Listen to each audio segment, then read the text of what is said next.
The following is a Papi Chulo Radio original program.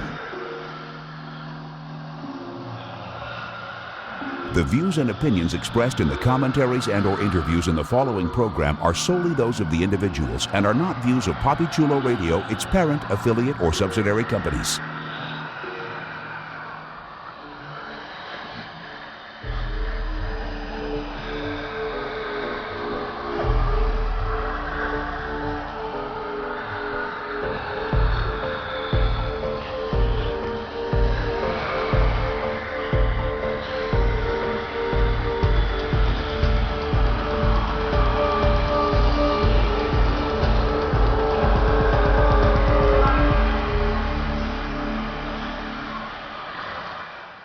Welcome to the Cordyceps Chronicles, a PapiChuloRadio.com original series, Papi Chulo Radio, pop culture on demand.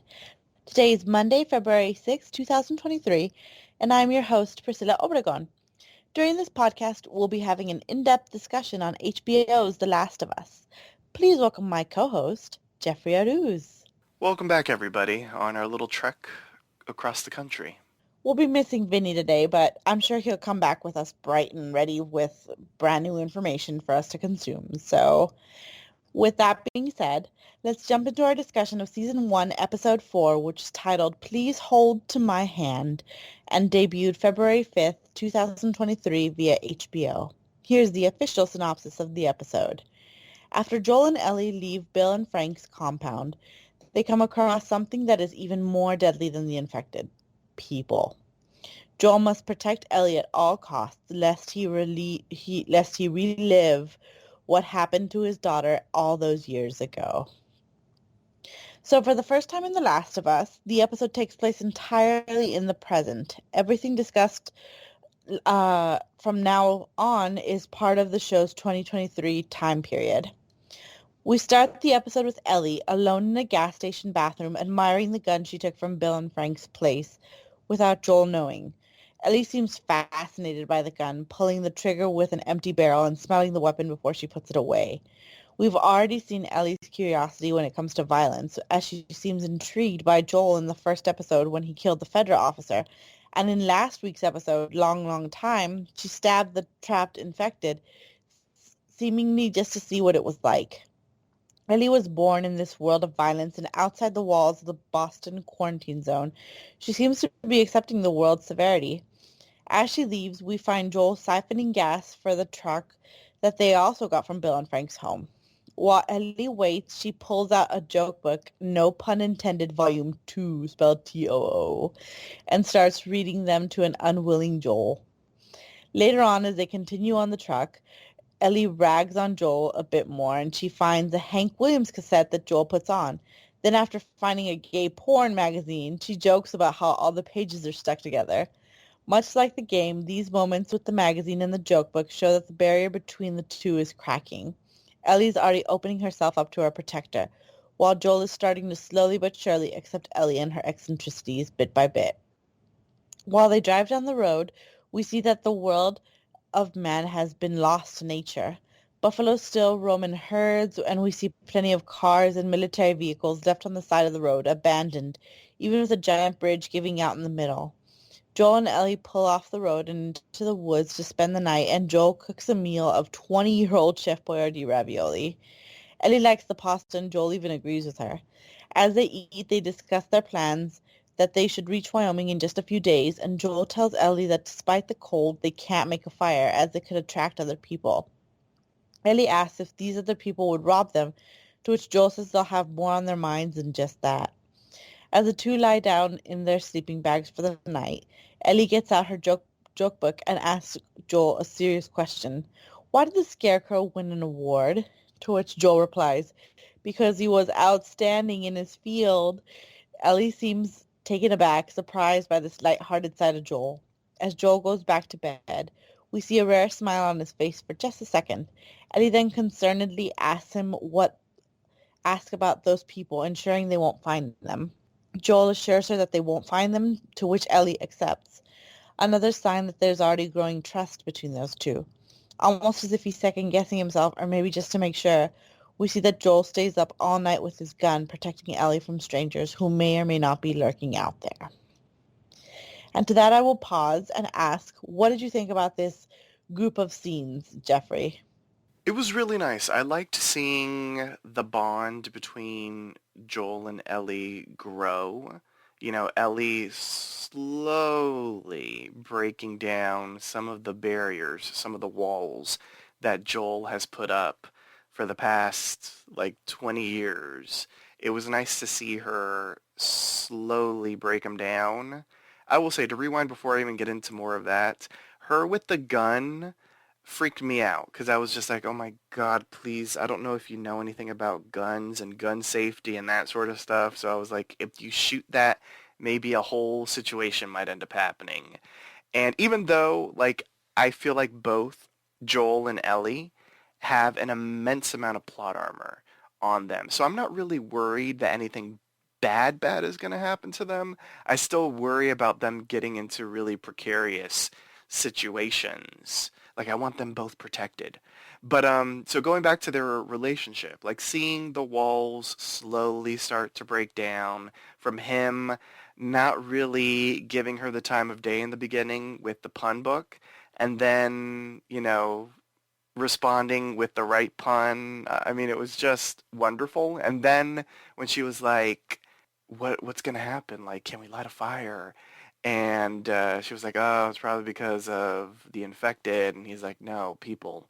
And they're going to do worse things than you can imagine. I was like, uh-oh. And then the music changed. And I was like, oh, is this like the game in essence being predictable? Like, are bad people going to show up in the night? And this is where we're going to meet some of the ne'er-do-wells of the post-apocalyptic world. It did not happen, so there was a sense of relief, but it was in essence a false sense of relief based off of what happens next. But seeing them together, seeing the bond grow, was really nice. I'm gonna agree with you. Like, I think that was like one of the highlights of the episode, and like a shutdown to all the naysayers that are like, it's not following the game. This is Joel and Ellie's season. What are we doing watching other people? Well, give it a minute, dude. Like, it's growing, like, and their relationship will grow slowly but surely as the episodes progress. You don't have to rush it. Furthermore, like, this episode really gives a nod to the gamers because, oh God, if there was one thing that like everybody complained about, well, two things.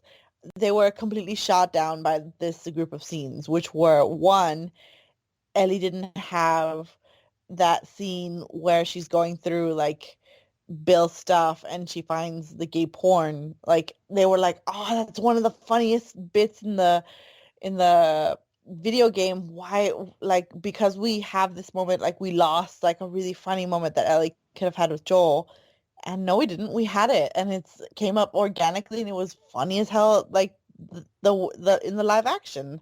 And two, the people were wondering whether or not she was going to get the joke book, because that's like kind of a side of the video game. It happens organically, and there are like video compilations of people like putting all of the jokes that she says throughout the game like in one thing.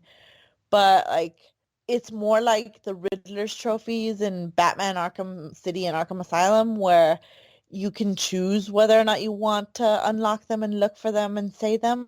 So like I was glad that we saw the joke book, and it just reminds me that like missed opportunity, because auditory listeners, if you're there, like we do an MVP and I say the top 10 like and rankings, and I say rank it from like 1 to 10 infected.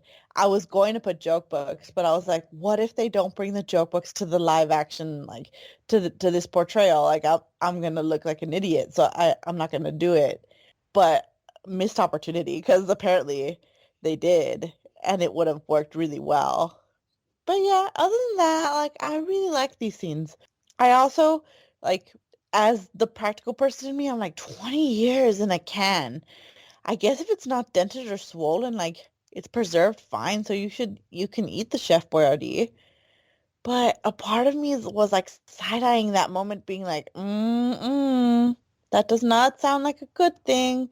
But if people eat like military rations from the 1950s, and they still work together. Like, they still work well. Like I'm guessing like preservation has come a long way, and if so long as the can doesn't seem to have like botulism in it, they're fine. Right? Shout And out to preservatives. yeah. And the joke, why did the scarecrow win an award? I legitimately cracked up. I thought that was funny. I didn't think the first joke was funny, but I was like, wow, that one was really good. I liked it. I didn't double check to see if it was in the video game, but if it was, I don't mind that they reused it. I thought it was cool. So, the next morning, the two pack up the truck and head back on the road. Joel manning the wheel with Ellie keeping an eye on the map. The topic of conversation heads toward Tommy, and Joel opens up, saying that Tommy used to be what he called a joiner, that he dreamed of being a hero. Tommy enlisted in the army after high school and then was shipped out to Operation Desert Storm, but that didn't make him feel like a hero.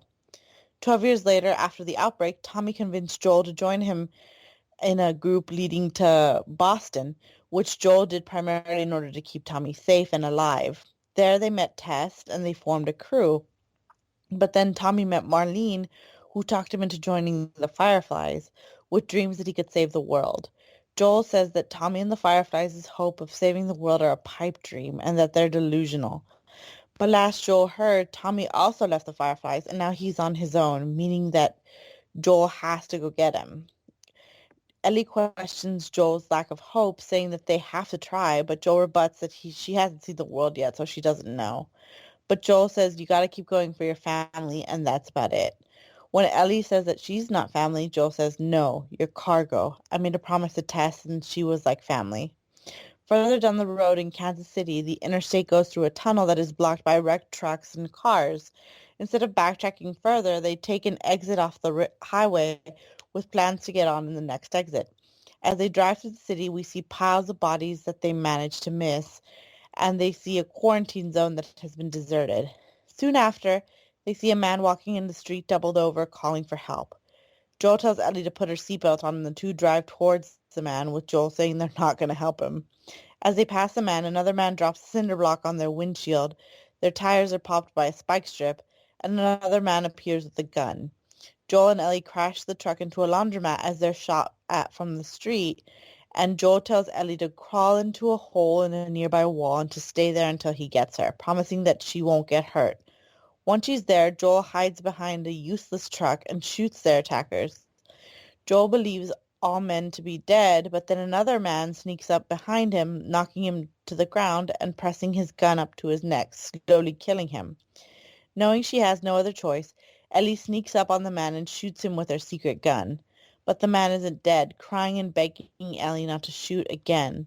Joel takes the gun from Ellie, takes the begging man's knife, and tells Ellie to get back into the wall. From her hiding spot, we hear Joel stab the man to death.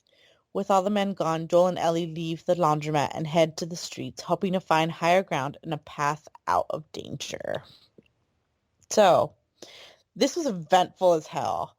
And for all of those being like, we're not getting action scenes, here you go. So from the action scene to your eyeballs, Jeff, what'd you think? Oh, it was hella entertaining. It was suspenseful. It was well done. Yeah, it was really good. Like, I was impressed by this moment. Now, rewind a little bit. The bit of exposition that we got. I will say the exposition that we got throughout the entire episode, whether it's Joel revealing stuff or Ellie revealing stuff, was incredibly important. Especially because we had that moment in the previous episode where at the end, Joel was like, no questions, we don't need to talk about our past, this, that, or the other. Now, they've been on the road for a moment, and at a certain point, the silence is deafening. So I'm glad that they both started opening up to each other about their past in this episode, just because, as viewers, we really want that information. Like, it is vital information for us to get to know these characters. Now, back to the actiony moment at hand. I knew when we saw the person not to trust him. Like, I just knew it. Like, I was with Joel. I was like, you just drive. I wish they had, like, gone in reverse. Because clearly driving forward was not the way to go. Hello, Cinderblock, and that sort of thing. Joel getting the two guys was spectacular. Just because, I mean, it makes sense that he's going to be an excellent marksman. He's been alive for 20 years, and based off of the, well, let me rephrase what I was saying. He's been alive for 20 years in the post-apocalypse.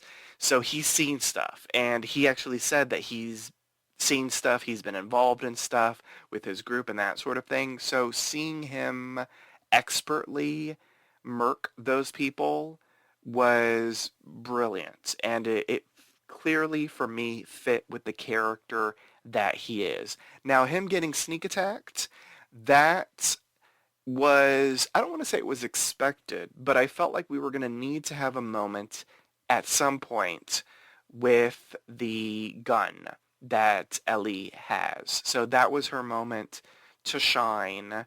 The reaction was actually kind of nice, just because at the end of the day, she saved his life. So it's not like he could be really, it's not like he could be that mad that she had the gun. Him murking the guy, like that was like brutal. Just because like the man's basically begging for his life. And it made me laugh in the back of my mind because I was like, you're dead. But he's like, oh, we could be friends. Like, we could trade. Like, it was just a mistake. Like, you know, we were just testing y'all out. Like, and my mom is over there. Like, can you take me to my mom? I'm like, no, motherfucker. Like, you're going to, like, lead them to people and they're going to shoot them. Like, they're not that dumb. So him getting murked was, I mean, it was expected, but good grief. Like, I love that Joel was trying to protect Ellie from, like, seeing it. That was, I think, appropriate. I mean, she's still a kid, you know. She's still, he sees her as a bit of an innocent, at least up to that point in the episode. He learns a little bit more a little bit later. But he's trying to preserve, you know, the childlike innocence that he feels she has. So that was understandable as well. But it was a very tense moment, and I thought they did a really great job conveying it. To emphasize what you said about the beginning about the discussion, I really liked our insight into Tommy, into him. Like, why would you join the Fireflies if you, like, if you're the brother of this guy who's like really standoffish, who doesn't really want to help, or it doesn't seem like a joiner? Why would you, like, if you're blood kin to him, shouldn't you be similar to him? But I like that Joel is like, no, my brother's an idiot and I have to take care of him. And obviously I'm going to Wyoming because he's in trouble. And he might be in trouble because of the Fireflies, he might not, but I'm used to protecting him. And I liked how ice cold he was to Ellie, like, after the really warm moments that we've gotten with them, with the Chef Boyardee and with the joke book. The contrast to her being like, you're not family, you're cargo. He's trying to be as cold as possible, but to me as a viewer, ignoring the fact that I know how this story goes, it seems like he's trying to convince himself. I'm not sure if you thought the same way. Oh, Like, totally. I agree with you on that. Like, I see, as I mentioned earlier, like, I see the walls slowly breaking down. But this is a man who, for 20 years, has tried not to get close to anybody because the closest person that he had, his daughter, died, and that rocked his world. So I understand his headspace as to why he's doing that. Like, I don't know if I would be able to do that, but I've never gone through something as horrific as what he has. But I get his mindset. But I see that that's slowly, but it is slowly starting to happen. He's warming up to her. You know, he's doing a lot of things, as you're saying, to sort of trigger himself to go back into that mindset, or at least to convince himself that he's still in that mindset. But I feel, I mean, this is their story. So, I mean, they are going to eventually bond and that sort of thing. So the bonding is slowly starting to happen. I also wanted to bring up like a criticism that I saw online, but that like me and my husband rationalized it out afterwards. And it was I was like if he's got a map, why is he, for the love of God, why is he going through the big cities like Kansas City when he knows like there's people that are like just scavenging and going through the QZ like that used to be there and just all in all being like terrible people. Like why would he want to go through big cities like that? And then like my husband was like, well, think about it.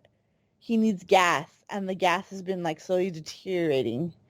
So he's going to have to go through the big streets to continuously find cars again and again, as opposed to going to like dirt roads and podunk towns where there's not going to be anybody left there anymore. There's no cars. Mm-hmm. So like that made sense to me.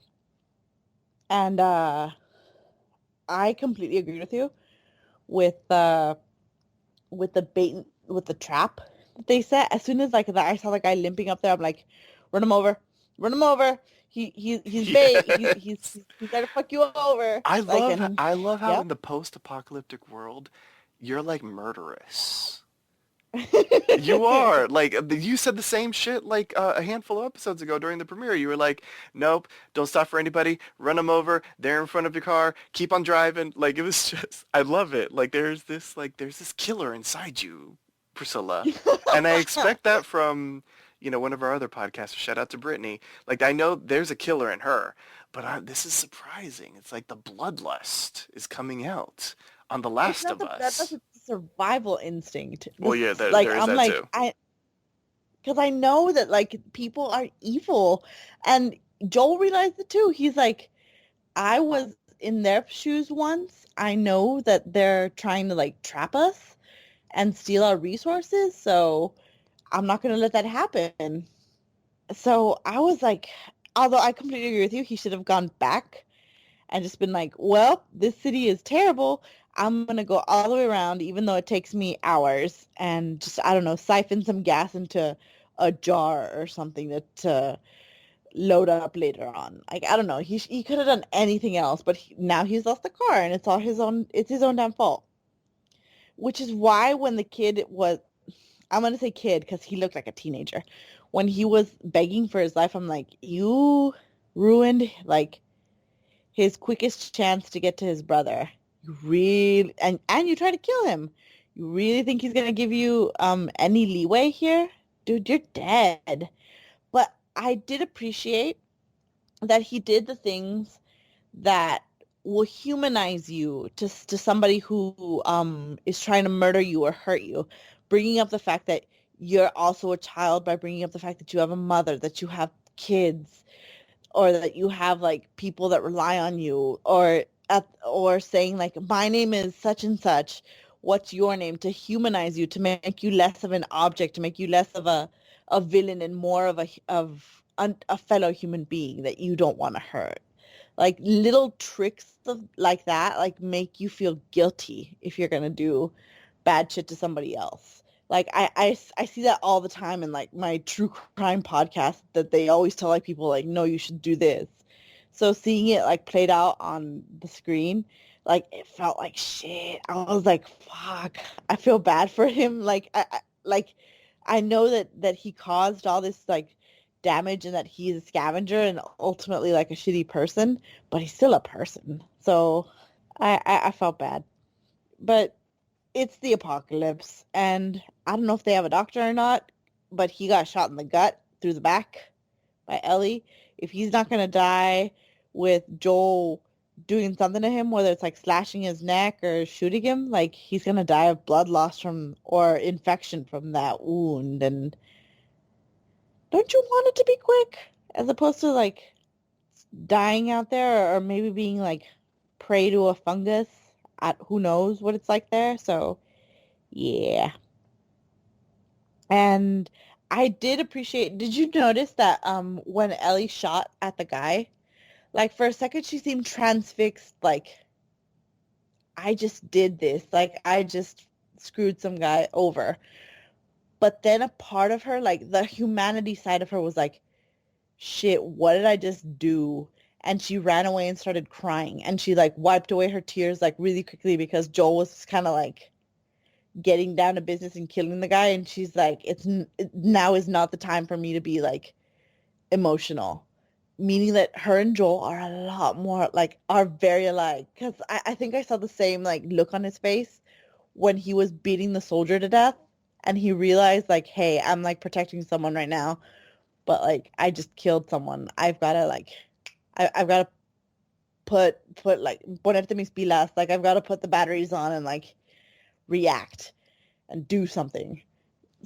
They're both survivors, and I liked that. Oh, and before I forget, this series is the first HBO series I've seen that knows how to light in the dark. Holy shit. Like I mentioned this in the last one, but like I'm throwing the finger at you, House of the Dragon. You guys can't make dark scenes worth shit. I can't see anything. But I could see when Ellie was talking and looking through the joke book. I can see when Joel was making like a little smile. I could see when he was defending the roost. Like I could see everything, even though it was pitch black because they lit like they did smart tricks with the light, like either making the moonlight light on their faces or like the torch or like just anything. Like, and I feel like I think it was Craig Mazin that directed this one. Like for someone who is like I don't know, like I saw this in Chernobyl too. Like he knows how to make like good lighting. So I'm impressed. So with that being said, we then leave Joel and Ellie and meet Kathleen, played by the wonderful Melanie Linsky from Yellow Jackets. Watch that show, it's good.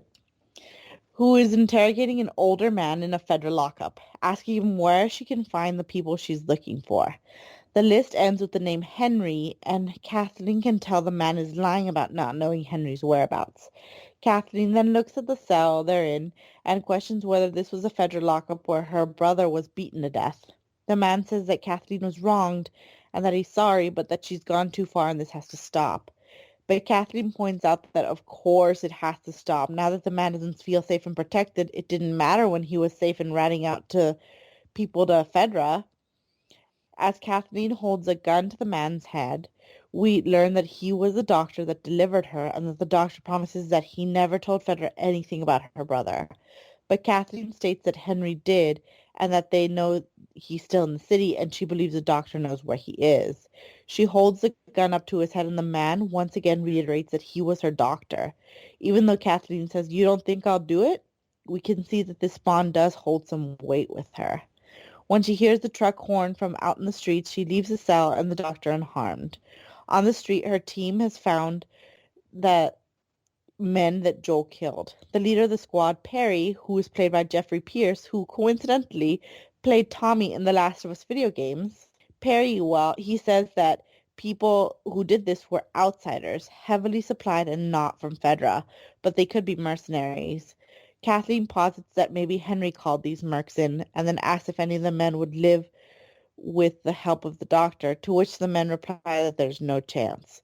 Kathleen turns around and immediately returns to the doctor's cell with purpose, pulling out her gun and shooting the doctor dead. Kathleen returns to the streets and claims that the death of these men is Henry's work and that he won't stop until they find him. Her people must find Henry's collaborators and kill them all.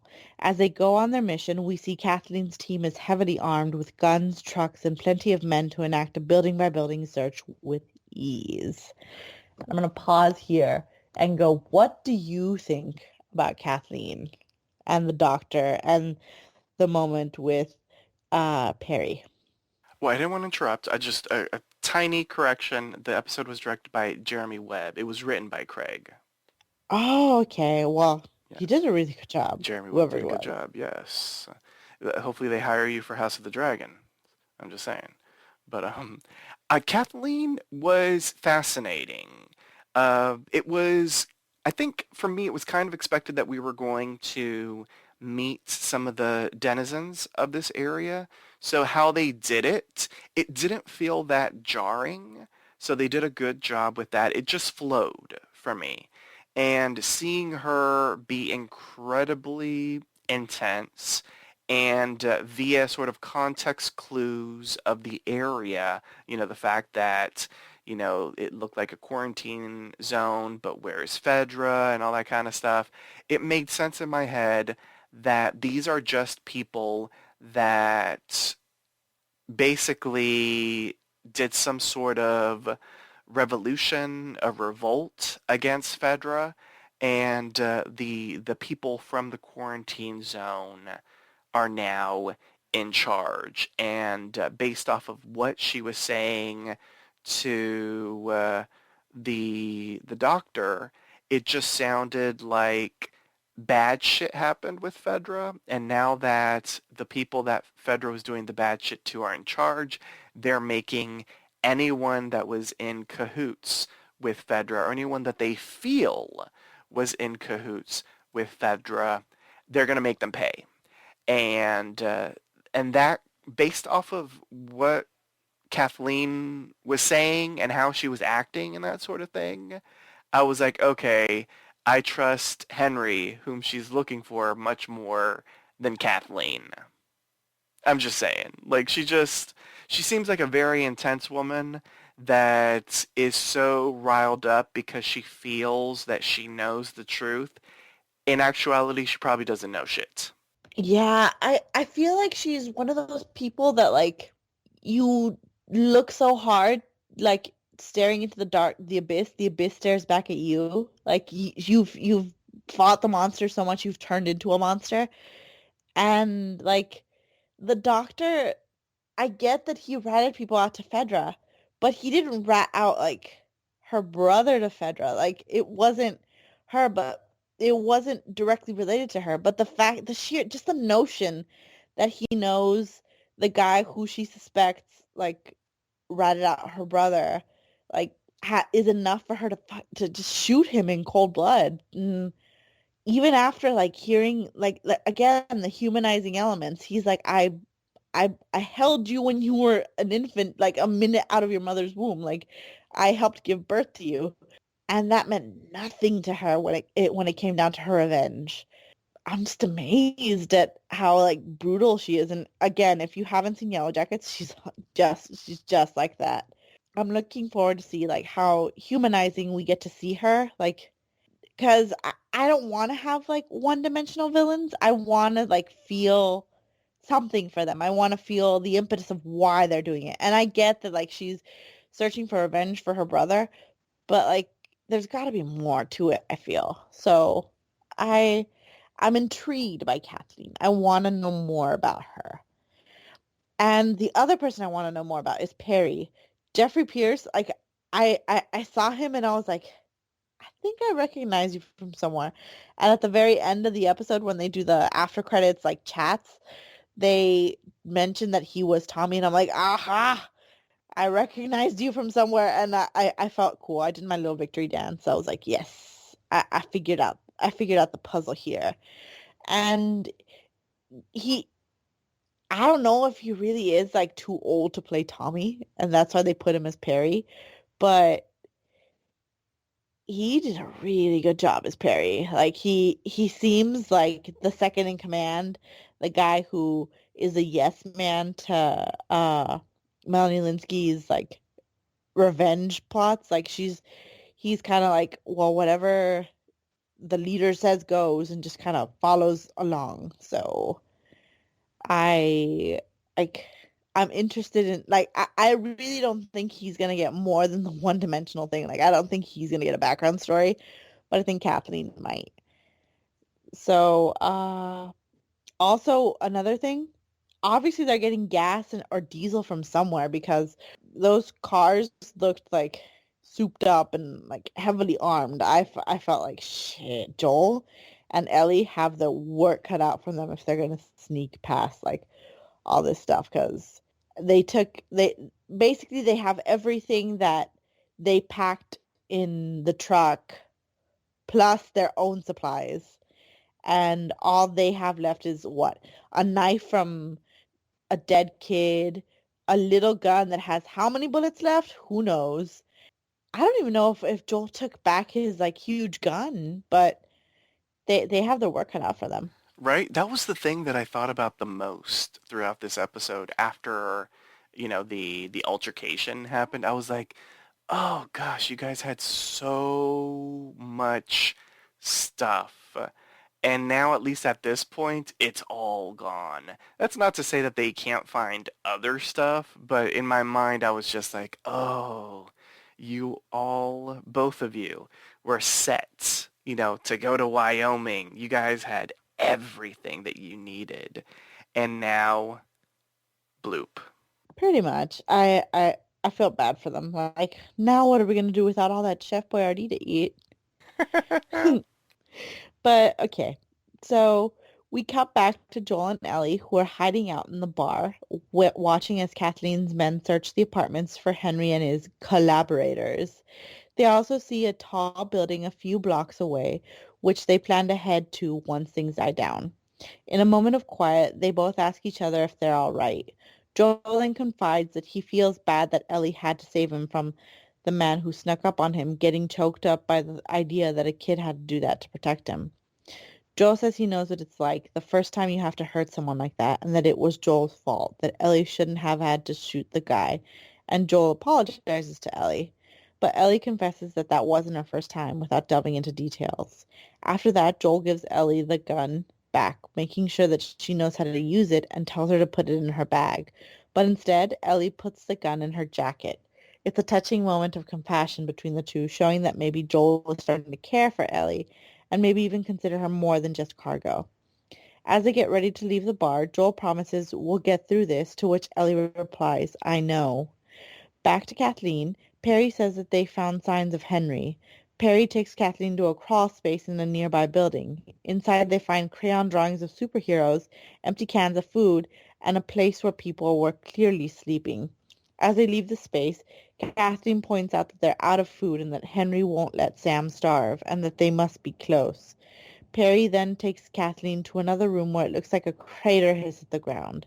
The caved-in ground starts to move, and they both leave the room, frightened by what's underneath.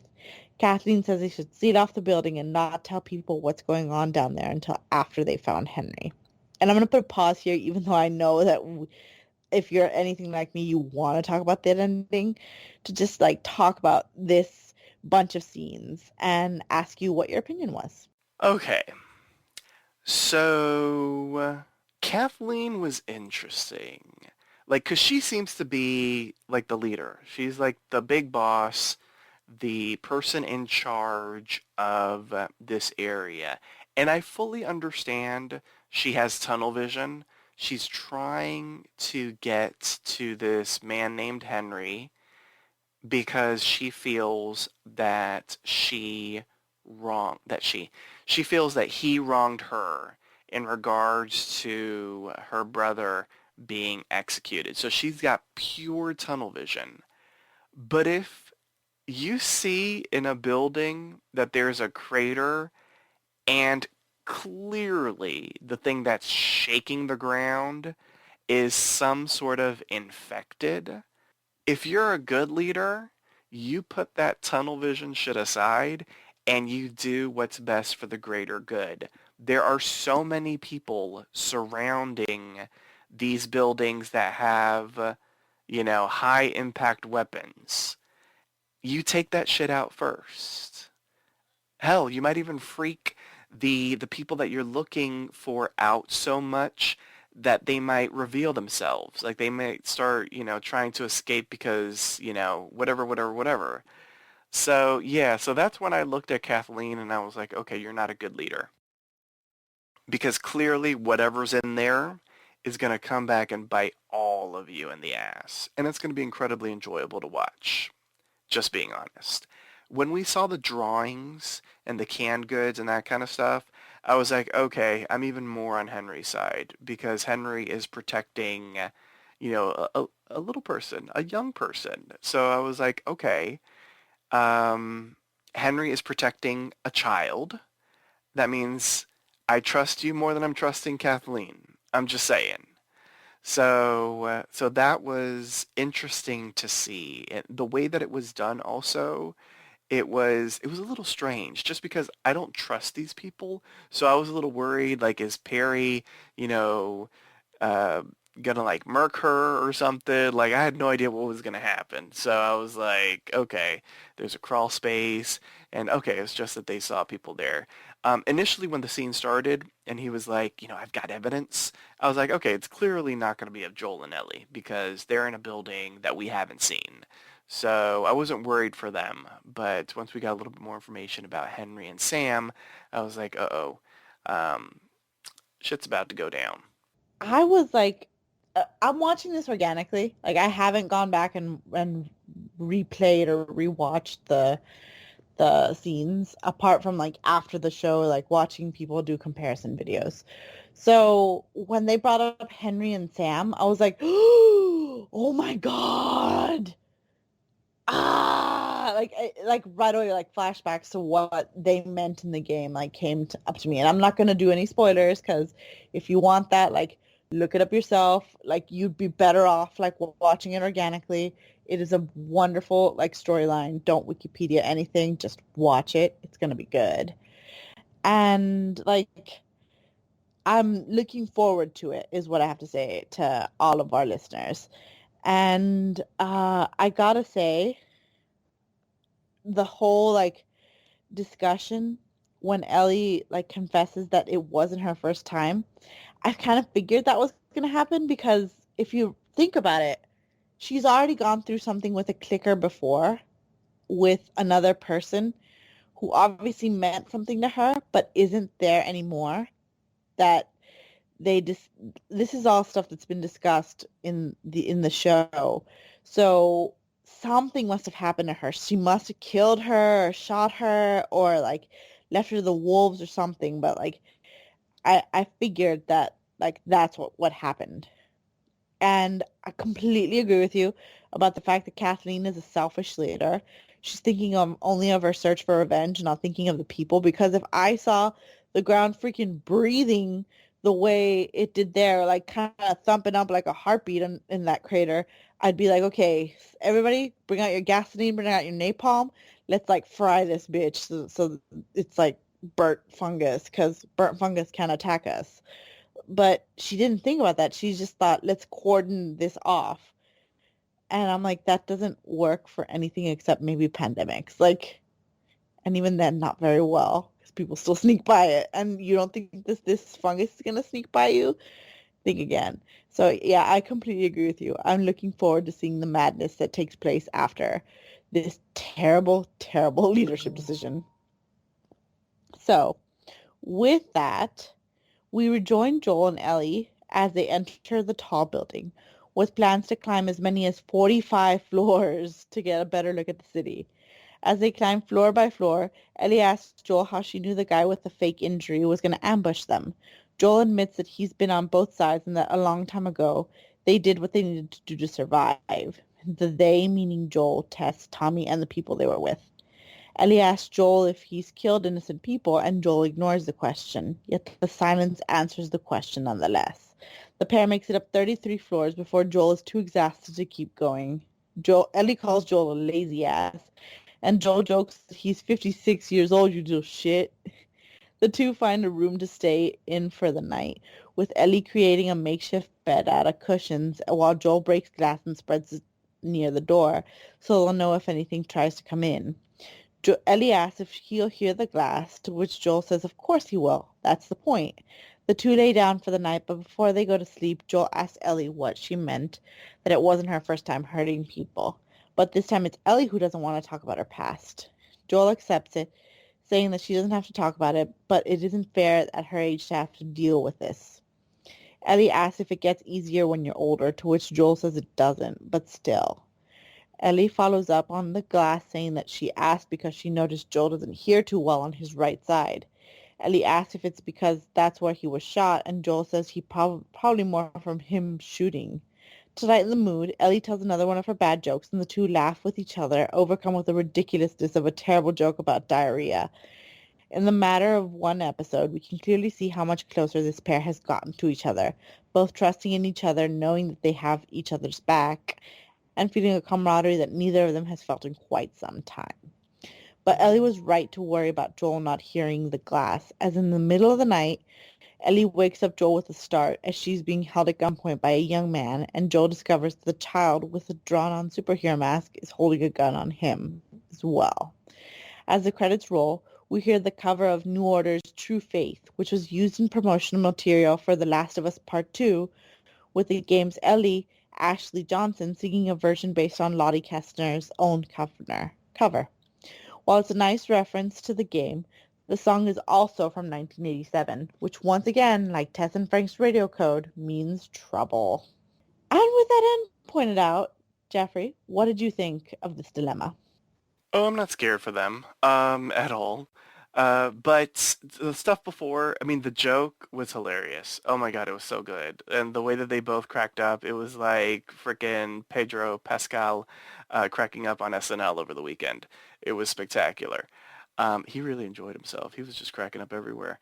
But but yeah, like seeing them continue to bond, seeing that she has a little bit of trauma in her, that she isn't as innocent, like wide-eyed, doe-eyed innocent as Joel has kind of been trying to, or at least as Joel has been like seeing her as and like trying to protect her from like the world and that sort of thing. Seeing that she has trauma was really interesting, like just because I want to hear the story. So I hope at some point soonish we can get the story because that was an interesting moment and I need more information. This was a short episode, so I need more information. What Joel did as a sort of intruder alert was brilliant. Clearly it didn't work. I don't know if it was like a right ear situation or something, but clearly it did not work. And I trust these people way more than I do Kathleen, so they'll be fine. I completely agree with you on like because I feel wrongly, but like just it's a feeling I get that Melanie Linsky's character Kathleen is really a bitch, and like if you're against her, then you're for the people. Like you are a good guy, and I feel like if her brother was like someone that Fedra was going after, not that Fedra is completely like good. We've obviously seen from the soldier before that Fedra are a bunch of assholes, but like they're trying to keep the peace. And if you were fucking around, like of course you're gonna find out. So like I I respect the right to a revolution, but I feel like if you were a good leader, if you gave a shit about your people, like you'd act differently than she does. She feels like she's got like something else in mind as opposed to being a good leader. And again, the little kid is so charming. I'm thinking he's Sam. So, like, I love his little, like, red sash over his eyes, like, painted on. I thought that was really cute. I love the And, shh. oh, God, going back a little bit, when they said 45 floors, I'm like, oh, just kill me now. There's no elevators in the apocalypse. Fuck. And when Joel makes it up 33 floors and Ellie calls him a lazy ass because he needs to take a breath, I was like, Ellie, you're young. You've got collagen flowing through you. Of course you're gonna be able to go through all of this shit. But Joel's old. You are old, Father William. Let him relax. Let him chill for a little bit. 56 years old is gone through troubles. He's got knee issues or something. And I felt bad for Joel, but respectful that he made it up 33 floors. I also wanted to say that I f- Ellie's a sharp tool because she figured out that he has trouble with his right ear, and I didn't even notice that. Like the obviously like the actor's been acting that point like favoring a side, but it took until Ellie pointed it out for me to realize that. And obviously she was right considering he lay down on the wrong side and they snuck up on them.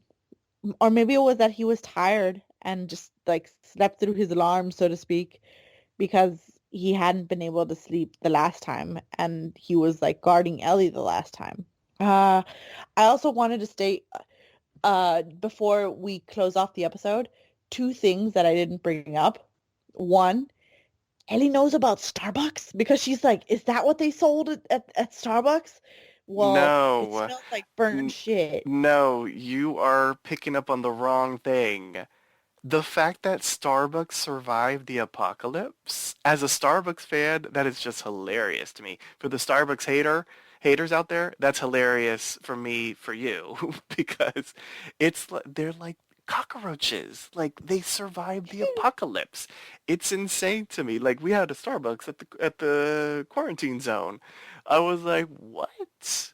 Like I wonder if they had the chestnut praline. That's what I'm wondering. Did that survive?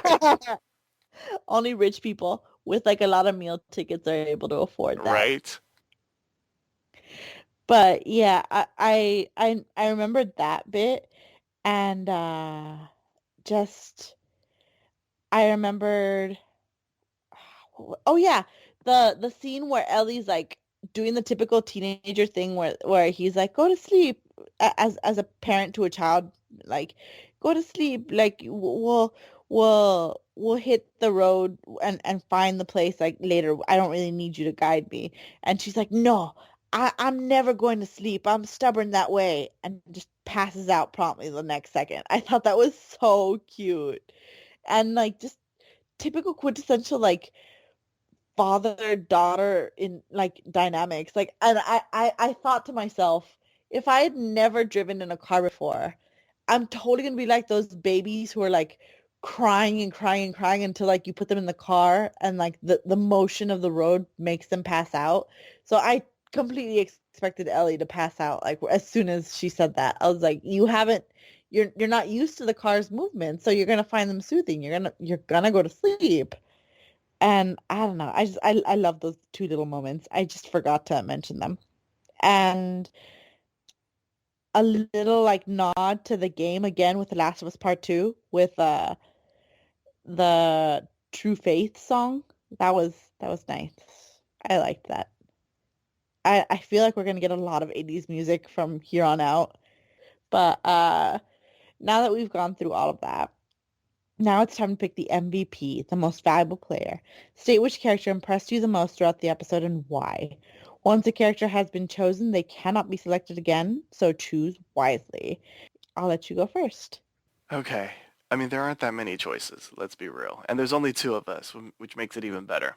Shout out to Vinny. I'm going to go with Joel. Like, really, my top two were the top two characters. I mean, let's just be honest. So for me, out of the two, like I could give the MVP to either of them, and I'm choosing Joel because we had moments where his walls were breaking down, and he was letting Ellie in a little bit. He was curious about her. There was a bit of like camaraderie between them. A bond was growing. Yes, he had a moment when he took two steps back. Oh, you're cargo. But at the end of the day, he cares about her, or he's at least the caringness is growing.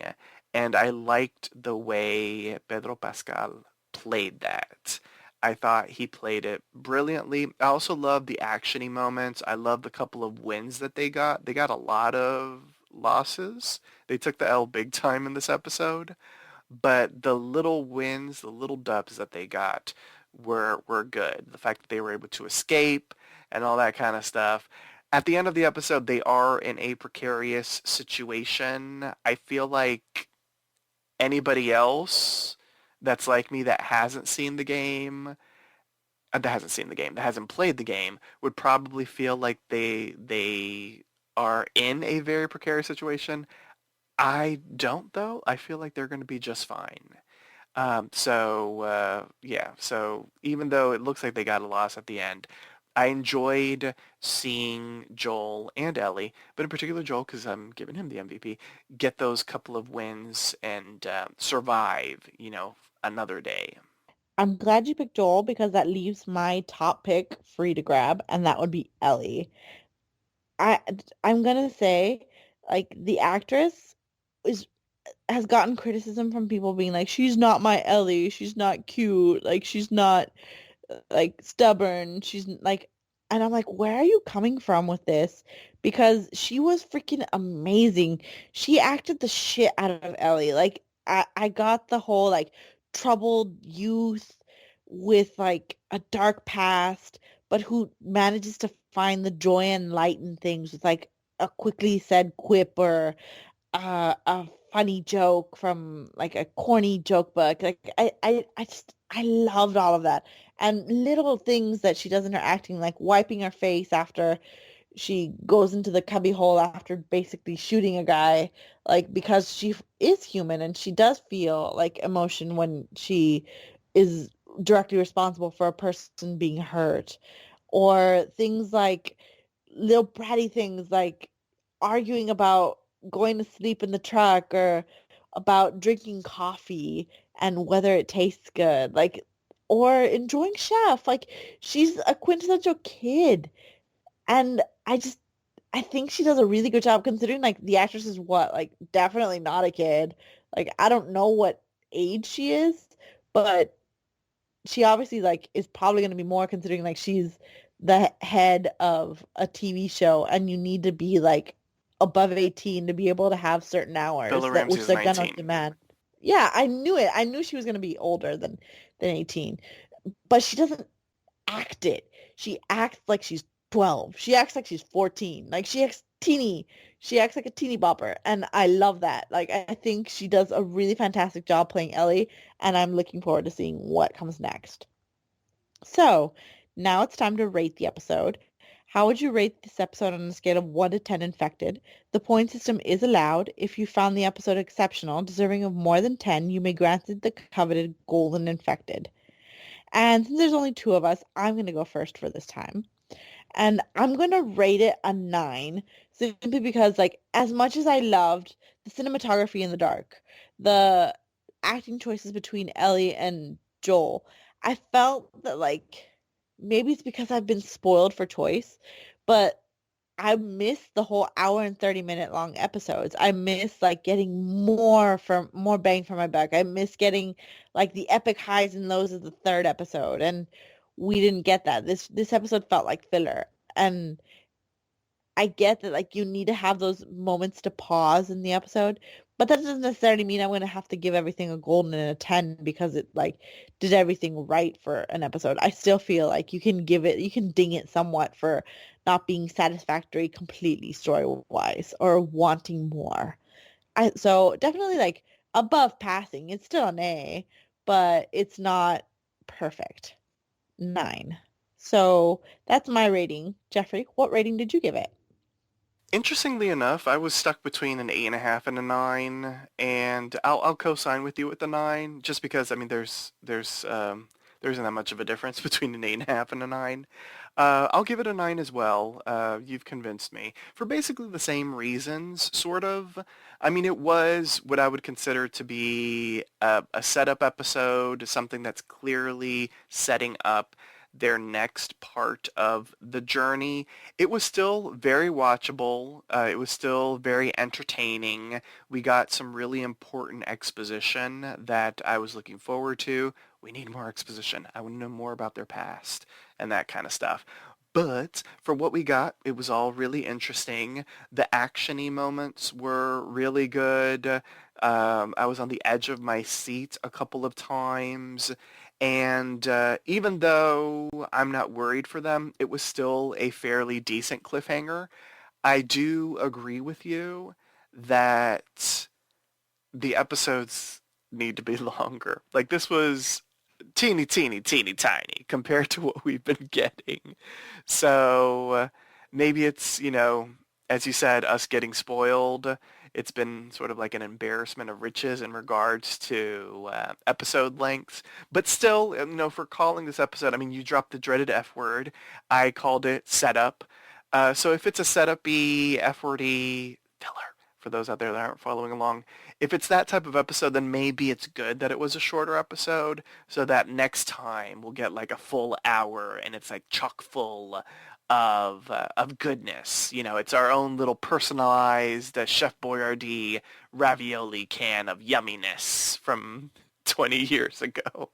Aging like wine, giving it flavor. That's funny. So, with that being said, join us next time for a brand new installment of the Cordyceps Chronicles. Here's our announcer to remind you on how you can interact with us. Follow Poppy Chulo Radio on social media. We are on Facebook, Instagram, Twitter, at Poppy Chulo Radio. Do you have any questions, suggestions, comments, or concerns? Email us via contact@poppychuloradio.com. Are you interested in joining the Poppy Chulo Radio team as an on-air personality? Email talent@poppychuloradio.com. Binge listen to your favorite Poppy Chulo Radio programs by visiting poppychuloradio.com/archives. You can also download tonight's broadcast and the rest of the series through Apple Podcasts and Google Play. Just search for the Cordyceps Chronicles and subscribe. Thanks, announcer. My co-hosts, please wish listeners a good night. And since there is no co-hosts but co-host, I'm just going to ask you, Jeffrey. Have a good night, listeners. Stay safe. And a special good night to you, Will Livingston. Aw, everybody out there, play yourself some Lottie Kestner tonight and enjoy her cover of True Faith. It's good to listen to. With that, thanks for tuning in. Subscribe to the Cordyceps Chronicles via Apple Podcasts, Google Podcasts, Spotify, and iHeartRadio. New episodes released every Tuesday. You can also download the entire series by visiting poppychuloradio.com/archives. Good night.